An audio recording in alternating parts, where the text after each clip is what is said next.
Hello मेरे साथियों, स्वागत है आप सभी का आपके अपने चैनल स्टडी फार्मिंग पर। अपनी हॉर्टिकल्चर फ्रूट्स की सीरीज चल रही थी जिसमें अपन ने कुछ फ्रूट्स के बारे में जानकारी प्राप्त की और जो भी विद्यार्थी नए हैं तो उनके लिए मैं डिस्क्रिप्शन में उनकी लिंक डाल रहा हूं। आप उन इस वीडियो के बाद में उनको भी ज़रूर देखें। और जो आज का अपना हॉर्टिकल्चर फ्रूट है वो है अनार, पोमोग्रेनेट। इसमें से भी अधिकतर क्वेश्चन एग्जाम में पूछे जाते हैं। तो चलिए तो अपन देखते हैं इसमें कौन कौन सी क्वेश्चन है और क्या क्या चीजें एग्जाम में आती है। अनार का जो वानस्पतिक नाम है वो है पुनिका ग्रेनेटम और जो इसकी फैमिली है कुल है वो है पुनिकेसी। फल का प्रकार है वो है ब्लास्ट सरस।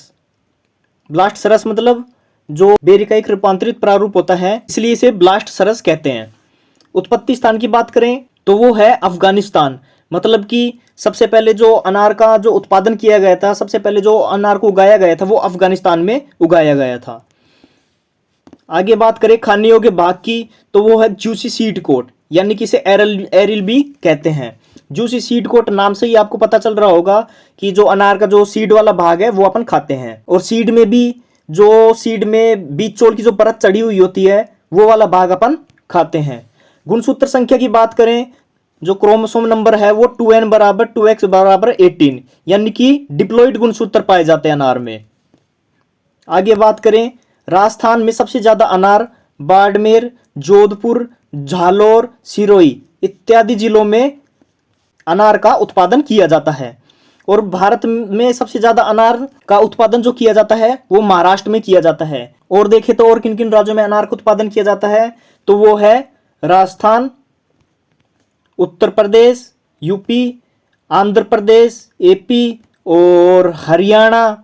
इन सभी राज्यों में भी अनार का जो है वो उत्पादन किया जाता है। लेकिन जो सबसे ज्यादा किया जाता है वो महाराष्ट्र में किया जाता है, जो 2/3 भागों में अनार का उत्पादन किया जाता है महाराष्ट्र में।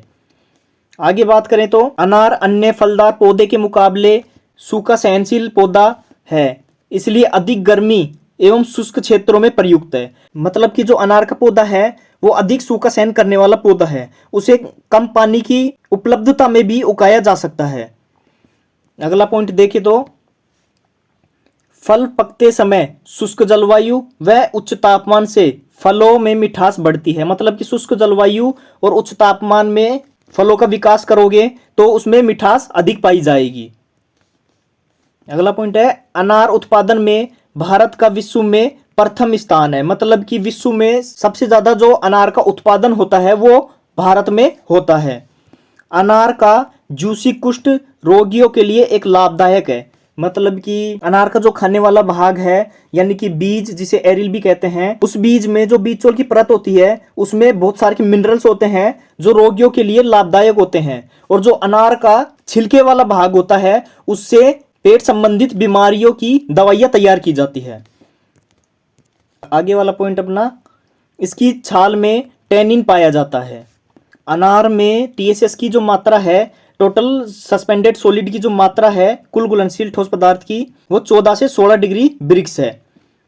आगे बात करें अपन, अनार में 0.75 से 1.5% तक साइट्रिक अम्ल भी पाया जाता है। मतलब कि साइट्रिक अम्ल मतलब खट्टापन, जो खट्टापन पाया जाता है वो 0.75 से 1.5% तक अनार में साइट्रिक अम्ल की उपलब्धता होती है, जिससे वो अपन को खट्टापन महसूस होता है। इसका फल आयरन का एक अच्छा स्रोत है। जो आयरन की जो अधिकता पाई जाती है वो अनार के अंदर पाई जाती है। जंगली अनार डाडू कहलाता है। मतलब कि जो जंगली अनार होता है उसे हम डाडू के नाम से जानते हैं। अब बात करें मृदा की। अनार विभिन्न प्रकार की मृदाओं में उगाया जा सकता है, परंतु अच्छे जल निकास वाली रेतीली दोमट मृदा सर्वोत्तम होती है। जो इसके लिए उपयुक्त मृदा होती है वो रेतीली दोमट मृदा होती है। जलवायु की बात करें तो वो उपोष्ण जलवायु है। उपोष्ण जलवायु में पौधा पूर्ण रूप से विकसित होता है और इसमें फलों के विकास एवं पकने के समय गर्म एवं शुष्क जलवायु की आवश्यकता होती है, क्योंकि इससे फलों में मिठास बढ़ती है।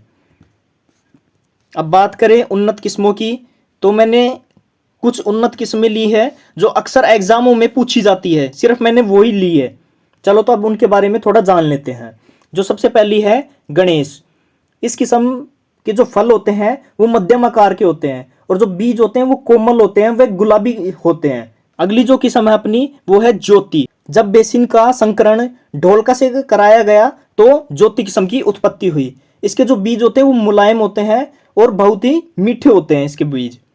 अगली जो किस्म है मर्दुला। इसके जो फल होते हैं वो गहरे लाल रंग के होते हैं। और भी किस्में हैं जिनकी अलग अलग खासियत है। जो जोधपुरी रेड है वो राजस्थान की सूखा सेंसिल करने वाली किस्म है। इन सब की अलग अलग खासियत है जिनका उत्पादन अधिक किया जाता है। बात करें भगवा सिंदूरी की, जो चमकीला लाल रंग का होता है, इसलिए इसे सिंदूरी कहते हैं। अब आगे बात करें अपन प्रवर्धन की कि अनार में किन किन तरह से प्रोपोगेशन किया जाता है।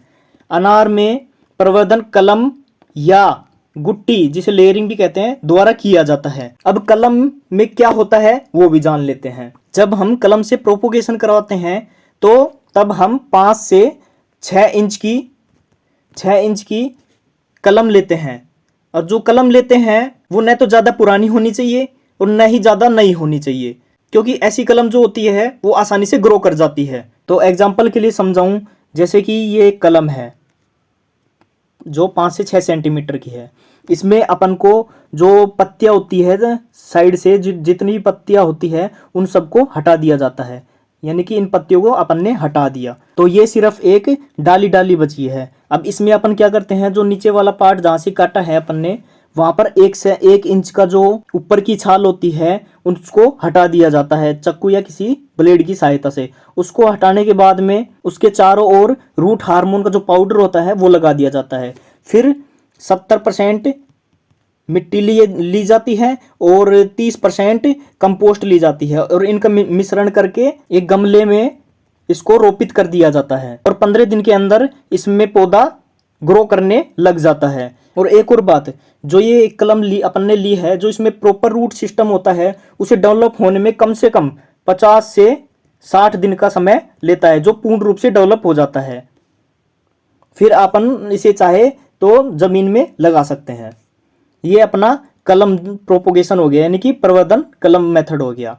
अब बात करें गुट्टी की, जो ये गुट्टी मेथड है, लेयरिंग मेथड है, इसकी बात करें अपन। इसके अंदर जो पौधे की शाखा होती है, जो मतलब कि अपन ने कलम के अंदर ली थी, ना तो ज़्यादा पुरानी ना ज़्यादा नई, यानी कि बीच की शाखा ली जाती है। इसके अंदर अपन क्या करते हैं, यानी कि 15 से 20 सेंटीमीटर नीचे एक छल्लाकार रूप में कट लगा दिया जाता है। जो ऊपर की छाल होती है उसे हटा दिया जाता है और फिर 50% मिट्टी और 50% कंपोस्ट लेकर और इसमें थोड़ा सा रूट हार्मोन मिलाकर इसके चारों ओर लगा दिया जाता है। और लगाने के बाद इसे पॉलीथीन से चारों ओर से पैक कर देते हैं।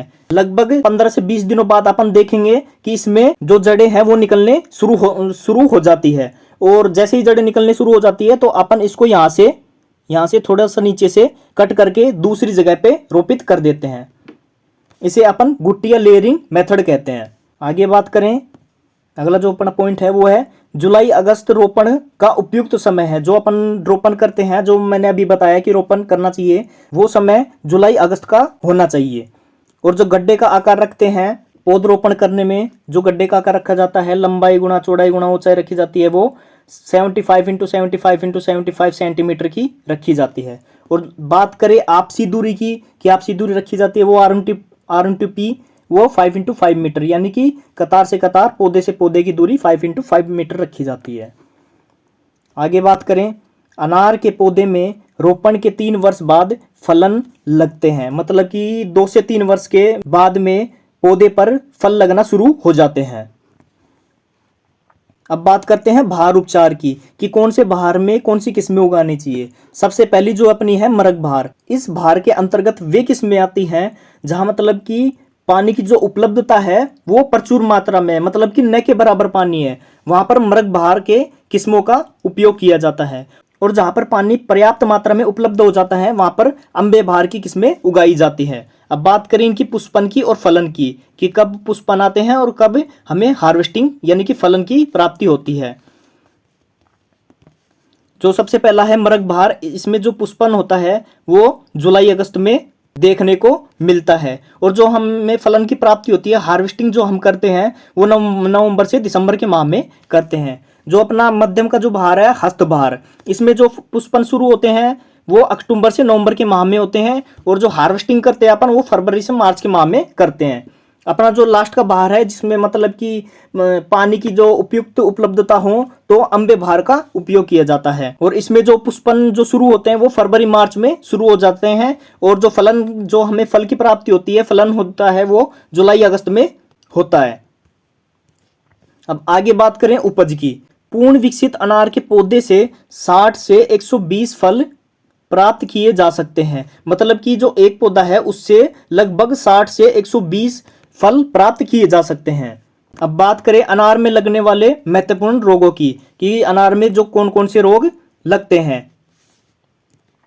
जो हमारा सबसे पहला जो रोग है वो है पत्ती धब्बा रोग। यह रोग सर्कोस्पोरा तथा हीलियोस्पोरियम नामक कवक से लगता है, और इस रोग में जो फल व पत्तियां होती हैं उस पर छोटे छोटे ब्राउन कलर की स्पॉट दिखने लग जाते हैं। इसके नियंत्रण के लिए कैप्टान की 500 ग्राम 200 लीटर पानी में घोल बनाकर छिड़काव किया जाता है, और वो भी 15 दिनों के अंतराल में लगभग 3 से 4 बार छिड़काव पौधों पर करना चाहिए।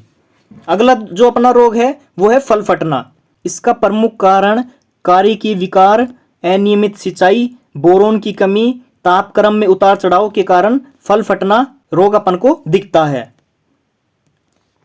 आगे अपना जो थर्ड नंबर का रोग है वो बैक्टीरियल ब्लाइट यानी कि झुलसा रोग। यह रोग जैंथोमोनास एक्सोनोपोडिस जीवाणु द्वारा होता है। इसे महाराष्ट्र में तेलिया रोग या नोडल ब्लाइट भी कहते हैं। अब बात करते हैं जो अनार में लगने वाले कीट हैं जिनकी वजह से जो अनार का पौधा है उससे बहुत ज्यादा हानि होती है। इसमें जो सबसे पहला नंबर का है अनार की तितली। इसका जो साइंटिफिक नेम है वो है विराकोला आइसोकेरेटस। इस कीट की जो प्रोड होती है वो फल पर अंडे देती है, जिनमें से इल्ली निकलकर फल के अंदर प्रवेश कर जाती है, जिससे कि जो फल होता है वो सड़ने लग जाता है। इसके नियंत्रण के लिए जो फल को वेटर पेपर से इक देते हैं, सॉरी दोस्तों यहाँ पे ढक आएगा, ढक, जो फल को वेटर पेपर से ढक देते हैं, यहाँ पे ढक आएगा, ढक देते हैं। या फिर जिब्रेलिक अम्ल की 15 से 20 ppm एवं बोरोन की 0.2% का छिड़काव करते हैं। अगला जो अपना जो कीट है वो है माहू कीट। इस कीट का वैज्ञानिक नाम एफिस पुनिका है। यह कीट नई शाखाओं में रस चूसता है, जिससे जो पत्तियां होती है वो सिकुड़ जाती है।